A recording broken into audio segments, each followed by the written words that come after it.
In this episode, we're going to be tinkering with the supercharger on our 1978 Firebird. And for the first, largest modification we're making, we probably should do a little bit of a recap. At the end of 2017, we installed this Weiand 144 supercharger onto our Chevy 350. There were certain difficulties, and we had to jump through quite a few different hoops to make this work, partially because we did some work we didn't have to, and partially because things just don't go as easily as we want them to.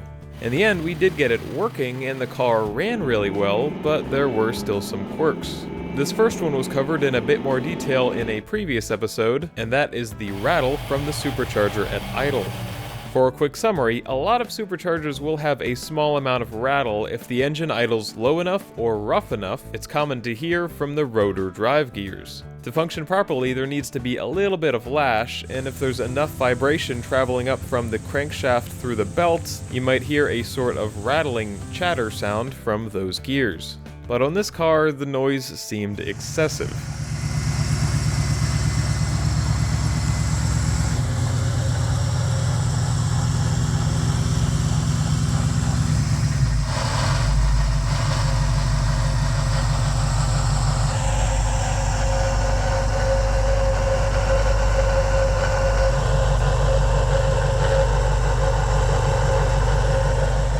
And when searching for a cause, we realized that the splines between the coupler and the input shaft of the supercharger were pretty loose. That's what's rattled. There doesn't appear to be any wear. The parts look darn near brand new, but there's a lot of play between them. From searching around online, it looked like Weiand at some point switched from coarse splines to fine splines for these input shafts, and they had a replacement parts kit that included the input shaft and coupler both in fine spline on their website. I talked to a customer service rep who said the parts weren't likely to fit and were even less likely to help, but I ended up just going for it and bought the kit anyway. The theory is the rattle is so loud because there's a lot more play between the pulley and the rotors of the supercharger than there should be. So we know our old coarse splined input shaft and coupler fit quite loosely. What about the new fine splined parts that we just purchased? Well, These new parts seem to have the opposite problem. They're such an incredibly tight fit I can't even install the coupler onto the input shaft. The parts looked clean, and I didn't see any machining burrs or anything like that that would have prevented installation. We decided to just take a wire brush. Maybe we could brush off a little bit of the coating on the coupler. Maybe that would help. It was worth a try. It seemed like it did make a difference as we were able to at least slightly install the coupler now, but it was still taking an incredible amount of force. And we figured that the only way these things were going to go together or come apart ever again was if we just let them clearance each other. So out comes the mallet. With a fair amount of force, we tapped the input shaft to fully seat it into the coupler. And something must have worked because now the parts are together. Only they're sewed together that they wouldn't come apart again. So we used the mallet to carefully knock the coupler back off of it. But the fit was still tight enough that the parts wouldn't move freely on each other. While we probably could install these parts at this point, it didn't seem like it was the best idea just yet. For one, if we had to take it apart again, it could be difficult. But the biggest concern is that if the parts couldn't move at all, it could cause extra stress on the front rotor bearing and the input shaft bearing. So we sprayed some WD-40 on the splines and spent the next half hour installing and removing the input shaft from the coupler. Every time it appeared to be taking less and less force, so it seemed like it was working and the parts were clearancing each other. And eventually we got to this point where we were able to mate the parts together and separate them by hand. Not necessarily easily, it's still a very tight fit, but that was kind of the idea behind switching to these parts. And it sure doesn't appear that we damaged anything. Some of the finish is worn off, but maybe that's the clearancing that had to happen. Besides, if we were able to damage these hardened steel parts with a rubber mallet, there would be another concern. But on the outside edge of the coupler, there are a few dings. These were not from anything we did. This is how it came from the factory. One has to wonder if these marks occurred before the part was hardened, and then that deformed the whole thing just the tiniest bit, which made the tight fit between the splines even tighter. But that's just a guess. Without having other sets of parts to compare this against, that's all we can really do. We got those new parts in January of 2019, and then the car sat for a few months before we were able to install them. Because of the amount of road salt they use during the winter in my state, I try to keep the car off the road as much as possible during that time. So we'll fast forward to April of 2019, when the weather was actually nice enough that I wouldn't feel bad about driving the car. And it seemed like as good a time as any to work on it, because the next day, I had a 175-mile round-trip drive to make, and I would like to do it in this car. And since it had been sitting, we'll need a little bit of help to wake it from its slumber, which we'll get with a battery jump starter. Although with a mechanical fuel pump and an empty carburetor, you need to have it crank for at least a couple seconds to get fuel flowing, and this jump starter wasn't the happiest about that. Unfortunately, by this time I was already a little bit familiar with this song and dance, so we can reset it just by disconnecting and reconnecting the jump starter and get it working again.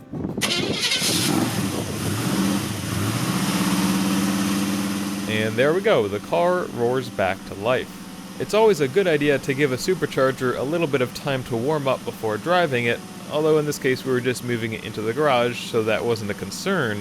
But this carburetor doesn't have a choke, so every time we start the car I have to sit here with my foot on the pedal and hold it around 1500 to 2000 RPM for about a minute before it'll idle on its own.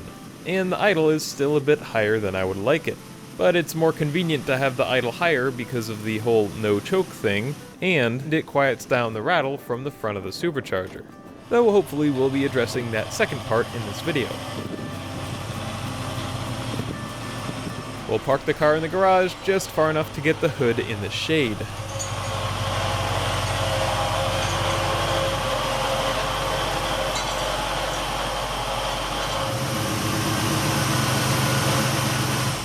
Then we'll start taking it apart. The first thing that has to come off is the supercharger belt. With the automatic tensioner, this is super easy, and all we need is a 3/4 inch wrench to take the tension off of it. And now that the belt is off, here is that play that I was referring to. If you turn it back and forth rapidly like this, you can hear what is probably the rattle that we're hearing in idle. Why would they make it like that? I think it actually has gotten worse. So in our effort to reduce this, we'll go ahead and remove the driven pulley. This pulley is keyed to its shaft and only held in by the one bolt. And with the bolt removed, we'll gently pry it straight away from the snout of the supercharger until we can remove it by hand. This certainly doesn't have to be done on the car, but it is easier while everything is held in place. Then we'll go around and disconnect everything else connected to the supercharger, which luckily for us just means this one vacuum hose and our carburetor. We're going to leave everything attached to the carburetor and just slide the supercharger out from underneath it. Last time I did this, I used the engine crane through the hole in the hood to hold it up while I was working. This time we have friends around working on their cars, so they'll give us a hand when we need it. So we don't even have to remove the hood scoop, we're just going to remove the 3 nuts and 1 bolt holding the carburetor to the housing of the supercharger. Then we'll carefully detorque, loosen, and remove the 4 large bolts holding the supercharger to the intake manifold. These only get tightened down to 10 or 12 foot-pounds, but we installed them using blue Loctite. And more significantly, as it turned out, there was no small amount of corrosion on the bolts, presumably from the few times the car has gotten stuck out in the rain. We will definitely have to clean those up before reinstalling them. To break the seal between the intake manifold and the supercharger housing, we'll just give the whole thing a push, and luckily it pops off easily. Then we'll just get Sean to hold up the carburetor while I snatch the supercharger out from beneath it. Do I just stay here? Yeah, just hang out for a minute. Cool. For the time being, we'll just lay this board across the fenders and set the carburetor down on it. This gives the hoses and linkages a more neutral position than they would have if we just sat it down onto the intake manifold. Okay, so here we are back on the bench with our Weiand 144. While it's here, we'll slip on the driven pulley just enough that we can turn it by hand and make sure everything looks good inside. Everything in here seems like it's doing fine. The Teflon strips don't look the best, but they seem to do a fine job at building boosts, so we're not going to worry about it. The main thing we don't want to see is any scuffing between the rotors and the housing, or between the rotors themselves. There are a few sort of discolored spots on the rotors, but they don't feel like anything, so we're not going to worry about that just yet. So to continue disassembly, we'll take the pulley back off, and we have to get the key out of the input shaft since the new set doesn't include a new one. We tried latching onto it with vice grips, but it seemed like it didn't want to move, and we definitely don't want to distort it, so we'll try a different approach. We'll take the sharp corner of a small chisel and give it a tap between the input shaft and the key. And there you go. Once we got it moving, we just grabbed it with pliers and removed it. It was at this point that I noticed that the snout bearing's retaining ring had been bent. I'm not entirely sure what this would be a result of if it wasn't the bearing trying to walk forward. You may have noticed the whole bearing slide in the housing when we were removing the key. This clip should be a tight fit, and that should not be able to happen. And we do have a replacement, so hopefully that's all that's necessary. I have an idea of what may have caused this, and we'll address that later after putting things back together. But for now, we have to get back to taking things apart, so we'll remove the plug from the top of the front case cover and tip the whole blower upside down on top of a drain pan to drain out the gear oil. We changed it before installing it, so the color of this isn't exactly inspiring. Ours was probably the first oil change it ever got, and we didn't flush it out or anything, so fingers crossed this was just related to break-in. Or maybe a little bit of material coming off between the input shaft and the coupler. We put red wheel bearing grease between the shaft and the coupler, so that could explain the color, but it looks a little bit more metallic than I'd like. Once the oil had been drained, we'll remove that questionable front C-clip. For this kind of clip, we'll just use a flathead screwdriver to lift one end of it out of its groove, and then the clip will pop out of place. That's about as far as we can go while everything is assembled, so the next step is to remove the snout from the supercharger case. We're gonna have to be careful here since this one weird low-profile bolt got a little bit stripped the last time I put this thing together. This isn't a factory bolt, you can see it's different from the others. Somebody installed this to help it clear with the thermostat housing they were using on the manifold. I don't know what happened to the original Weiand thermostat housing, but I don't have it. I did actually have a few different ones to try, but draining the coolant and doing all of that was a little bit more than I had time for on this day. So, for the time being, we will need to reuse this bolt, so we'll have to be very careful with it. Instead of even trying to use a tiny hex socket to remove it, we'll just go straight to a Torx bit. In my experience, almost all of the time, a Torx bit and a hammer will get you out of trouble if you strip out a hex bolt. In this case, we'll hammer the bit in there very securely since we'll be using it to remove and reinstall the bolt. And with that bit attached, we'll use a larger ratchet to start loosening it, and then use a 1/4 inch to carefully loosen it the rest of the way. And there you go, there's our weird little hex bolt with our Torx socket hammered onto it. We'll leave that just as it is, and only remove the Torx bit once the bolt has been retightened. And with the tricky one out of the way, we'll go ahead and loosen the rest of the bolts and remove them. Once we've taken out the 5 we can get to, we'll flip the whole thing over to get to the 6th. Now we just have to get the snout free of the case. While pulling on the snout, we'll give the input shaft a few light taps with the mallet, then a few firm taps to the sides of the snout, and the whole thing comes loose. Since we cut out this gasket for it and that's all that was holding it on, it was much easier to remove than last time when it was RTV. And with that out of the way, next thing we'll do is remove the coupler from the drive gear on the supercharger. This is held on with 4 bolts that we'll remove using an impact gun. Since we're just using a small impact, we'll hold the rotors in place by hand while removing the bolts. Don't try to do this with the regular wrench or a stronger impact though, because you could crunch your fingers pretty bad. Once the 4 bolts have been removed, we'll give the coupler a few taps to pop it out of place. So we're done with the case side, next we'll remove the input shaft from the snout. Since we already removed the retaining ring for the bearing, we can just tap on the rear of the input shaft and knock it out of the snout. And we're almost done with this assembly. We'll press the bearing off of the input shaft later, but we have a new bearing and a new shaft, so we can just leave it in place for now. Along with the input shaft and coupler, here are the parts that came with that kit. We have a new snout bearing. This particular one uses a pre-greased sealed bearing. We also have a new input shaft seal, retaining clip for the bearing, and a new driven pulley bolt with a washer. While everything's apart, and since we have a new seal anyway, we plan to go ahead and replace the one that was installed. But as you can see, before we knock it out, we also have to at least loosen up the tension spring bolt. So we'll use a hex key socket to do just that. We won't be removing the bolt all the way, so we don't have to worry about the spring flying off, but we'll need to unthread it just enough so that it doesn't get in the way of the seal coming out. Then we'll set the snout upright on a 2x4 just to keep it flat on the bench, and use a long 3/4 inch extension and a mallet to knock the seal out. Because of how it sits in there, there's not a super easy way to remove this seal without damaging it, but we did our best and it came out mostly intact. And here's the inside of the snout where the bearing should sit stationary. There's a bit of a weird wear pattern on this aluminum, and I'm not sure if that has to do with the bearing itself moving around or vibrating in its bore, or is maybe just some chattering or something from the way this was cut, since there is a little bit of that visible behind the bearing shelf. Anyway, everything seems to be in good enough shape, so we wiped off the grease from the inside and got ready to install the new seal. As usual, we'll put a little bit of blue Loctite on the outside of the seal to retain it, and then we can drop it into the snout, and oh god, it doesn't fit. Yeah, it appears the seal that was included in the kit was the wrong one. Oh, f***eroni. Okay. What did you do? Wrong size? I'm not sure if there was a mix-up, but there's no way that this seal would work with even the new input shaft. Did they send me the wrong seal? Cause like... It doesn't even... Unless on the new ones the seal rides on a totally different part, but it shouldn't, not that I'm aware of. Either way, no matter what happened, we don't have the right seal, and after searching for anybody locally that would have one, we can't get the right seal, at least not in time for the planned drive tomorrow.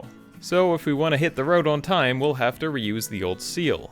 The seal appeared to be in good shape before we removed it, but despite being careful, I did manage to damage the spring that holds the lip seal tight. And this is where things went a little bit off the rails, and I started scrounging around the garage to find a similar seal that I could harvest a spring from.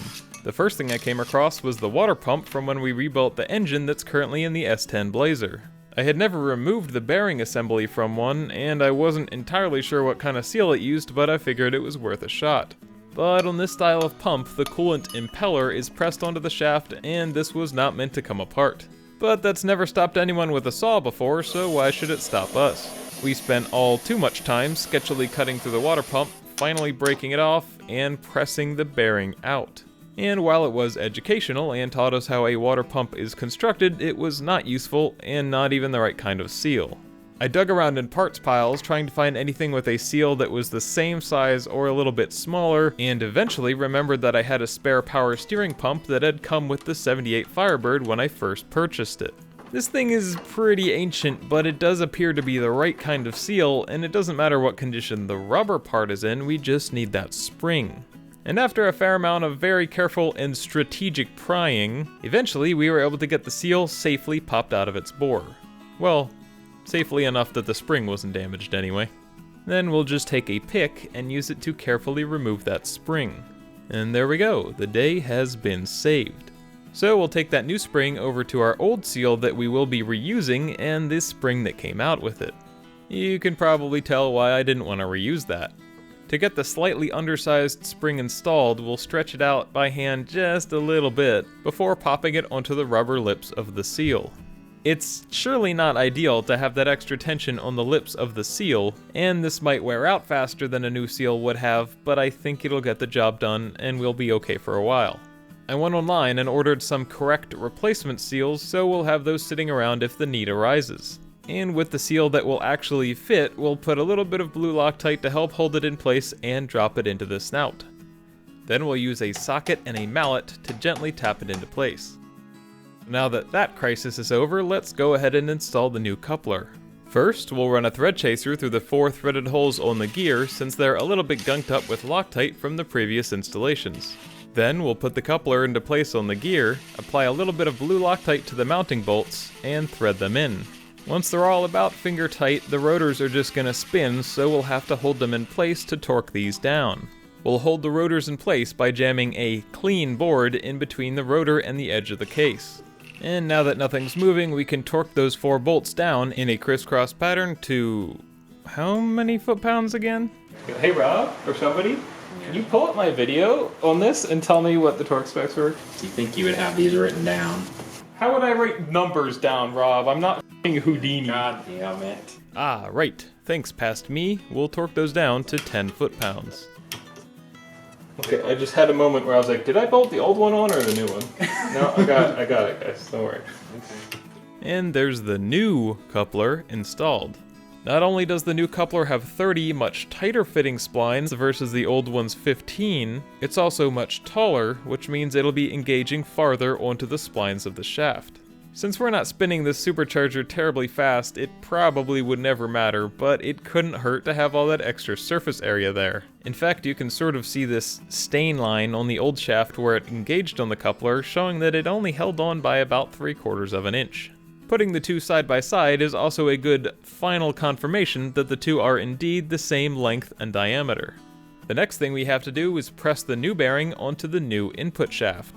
After the seal fiasco, we did a comparison and test fit, and yes, indeed, the new bearing will work. We'll put a little bit of blue Loctite on the inner diameter of the bearing, both to act as an installation lubricant and to help keep it from moving later. With the input shaft held in the vise and pressed up against the workbench, we'll choose a socket the same size as the inner race's diameter, in this case this deep 20mm. Then we'll tap the bearing into place. We started with the mallet and then quickly realized this was a very tight fit, so we switched to the steel hammer to get the bearing fully installed. Using a relatively soft chromoly impact socket will reduce the chances of flying splinters when hitting it with a steel hammer. Once the bearing is fully up against its shoulder, we'll wipe off any excess Loctite and make sure everything is clean. We'll apply some Loctite to the outer diameter of the bearing and a little bit of WD-40 to the shaft seal. Then we can drop our assembly in. The bearing is a tight fit, and we'll have to give a little bit of encouragement to get it into place. We'll hammer on the outer race of the bearing with a socket until it is fully below its retaining clip groove. Then we need to install our new retaining clip. To get it started, we'll press the squared corner of the retaining ring down into the groove, coil the ring until it's inside of the snout, and then push down just a little bit more with a flathead screwdriver to fully click it into its groove. And just like that, the new input shaft is in place. Here you can see the ring fully in place and pushed down flush against the outer race of the bearing. Unlike the old one, this one isn't bowed out towards the center. We're very nearly done putting the supercharger back together. Before reinstalling the snout, we'll oil the splines on the input shaft to make sure everything will install smoothly. It would probably be the best idea to use the kind of gear oil the case will be filled with, but this is just some 5W30 motor oil. Then we'll line up the input shaft with the coupler and mesh the two together. Because of all the clearancing work we did earlier, the snout installed easily just by hand. We'll apply a little bit of blue Loctite to each of the snout bolts and get them threaded in. Of course, we also need to make sure that the tensioner is clocked the same way as before so that it will function in the vehicle. We'll get the 5 regular bolts threaded in and snugged down. Then, in the closest thing to a crisscross pattern that we can get, we'll tighten those 5 bolts down to 100 inch-pounds. To get the last weird bolt installed, we'll flip the blower over and add a little bit of Loctite to it before threading it in. The bolt still has that Torx socket hammered into it, so we'll go ahead and use that to tighten it down. I didn't think we'd be able to get this to the same spec as the other bolts, which is why I didn't worry so much about having it installed when everything else was torqued down. But the socket was feeling really solid, so I decided to go for it and torque it down to the same spec. And it worked, so all 6 bolts are torqued to 100 inch-pounds. Now we just have to free the socket from the bolt. This required some rigorous hammering and wiggling. But with that removed, we are very nearly done. Next, we'll flip the supercharger back upright and fill it with oil. We're using 80W90 non-synthetic gear oil as recommended by Weiand. We'll put the driven pulley back on with its key in place and switch everything around a bit, trying to make sure we get the right level. Some should eventually pool in the front of the snout, and of course this isn't at ride level in the vehicle, so we'll check it once it's back installed. But filling it on the bench, just eyeballing the sight glass, should get us a close approximation. And once it looks right, we'll apply a little bit of thread sealer to the fill plug and reinstall it. At this point, I also should have tightened down the driven pulley bolt, but I guess I forgot? I'm not really sure. It would have been easiest to tighten that on the bench with somebody holding the supercharger down and a block of wood preventing the rotors from turning. We were still able to tighten it while it was in the car though, and we'll see how in a minute. For now, we'll remove our carburetor support board and slide the supercharger back into place on top of the engine. The gasket is still in one piece and stuck solidly to the bottom of the supercharger, so I figured we would be able to just leave it in place, and it does seem like we got away with it. Once things are approximately in place, we can set the carburetor down on top of it. At this point, we used a wire brush to clean up the supercharger mounting bolts. Then we applied just a drop of Loctite to the threads and put some anti-seize along the shank of each bolt. Hopefully this will help prevent at least some corrosion, or at least help keep them from getting stuck again. It can be a little tricky to line the blower up precisely with the manifold. From the times I've done it, it seems like just worrying about lining up one bolt at a time is the way to do it. Once the first bolt's been started, you can pivot the whole thing on that bolt to line up the second one. And pretty soon we had all 4 bolts installed and snugged down. Then we'll go around and in a crisscross pattern tighten each of those 4 bolts down to 10 foot-pounds. We'll also reinstall the vacuum hose, followed by the carburetor hardware. We have 3 mounting studs and a bolt on the front left because of the throttle spring bracket. And we'll very carefully and evenly tighten the 4 corners of the carburetor down to 80 inch-pounds. And with that we are very nearly done, but that pulley bolt still needs to be tightened. To keep the whole thing from rotating, I tried installing the belt, but no dice. It was just slipping on the belt and spinning the supercharger. We came up with the plan to just wrap cardboard around the pulley and hold it in place with channel locks while tightening.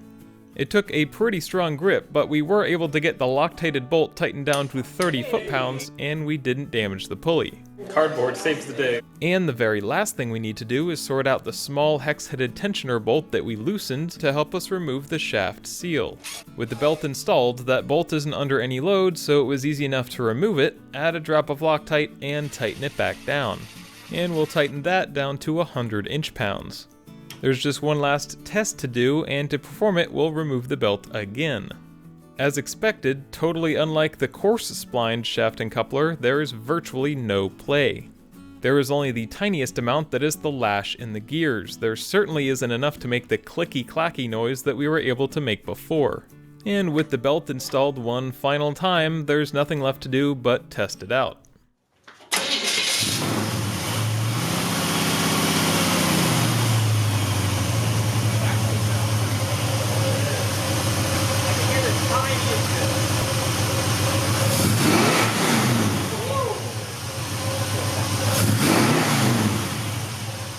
And we'll put the car in gear to lower the idle and load things up a little bit. That was always when the noise was the most audible. Yeah, you can hear it a tiny little bit. Nowhere near as bad. And while there's still something there, it is a lot quieter. And after spending some time driving it, I can say it is significantly quieter. But not totally gone. The remaining noise must just be from the lash in the gears.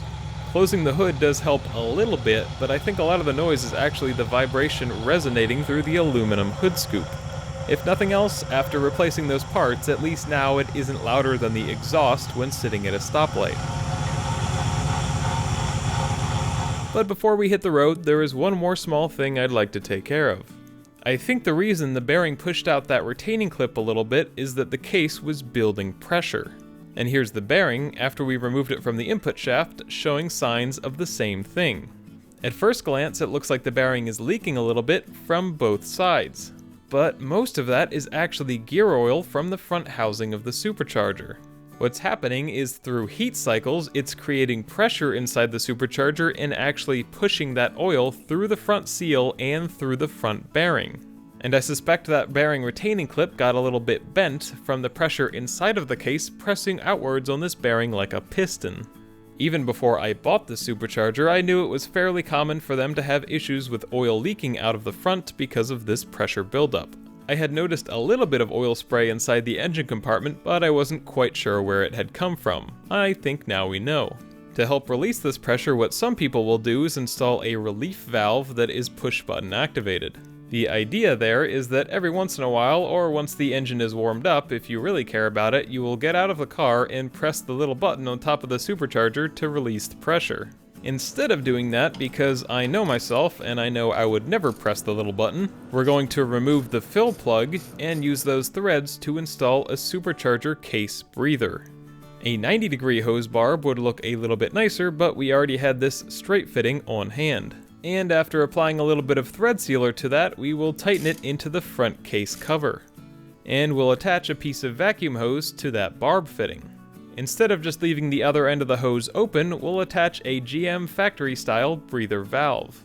Since I needed one in a hurry, I decided to steal it from Sean's transmission that was sitting in my garage. We'll get him another one. I don't think he's gonna need it anytime soon. This is a pretty standard GM part, and it's very simple. All it is this small plastic barb with a loose-fitting top hat to help keep out dust and debris while being a loose enough seal that pressure or vacuum can't be built up. We secured our vacuum hose off of the blower with zip ties and ran it to a high up spot on the firewall with our breather valve. Now the case won't be able to build pressure and push oil past its seals. This ensures that the oil stays where it needs to be, prevents unnecessary leaks, and should prolong the life of the bearing since the grease it's supposed to have inside of it actually will stay inside of it. And with that, the car was upgraded, back together, and ready to hit the road. The car was perfect for the entire trip. Even sitting in slowly crawling traffic, it didn't start to overheat, and it idled quietly and smoothly while sitting there. So I can say for sure that switching from the coarse to the fine splined input shaft made a noise difference. Beyond that, was it a valuable upgrade? I'm not really sure. The oil we drained out of the supercharger was kind of metallic looking, and I'd like to hope it was from the input shaft and coupler and nothing else. But I don't really think it would have been a problem, at least not for quite a while. If you really tried to overdrive this thing, that very small amount of spline engagement could be a problem, and if you're in that situation, it's something to look into. Over the course of this drive, the car actually averaged over 13 miles per gallon, which, if you consider that other than tweaking the idle a little bit, we never tuned this carburetor, is really not bad.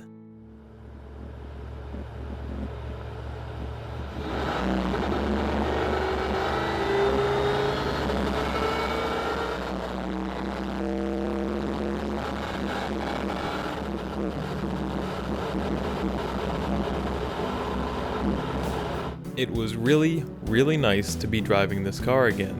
It reminded me of all of the things that I love so much about it. And of course, all the friends it's helped me make or given me an excuse to spend time with over the years. This pleasant highway drive also helped me make up my mind about a few things that are in store for the future of this car. And one of those things is that I want this car to continue to be, well, as practical as something like this can be. If I push too far in the direction of just making this car about speed, it would become less and less practical and more expensive, and I think both of those things would get in the way of this. Just peacefully going for a long drive on a nice day in a car you've poured your blood, sweat, and dreams into.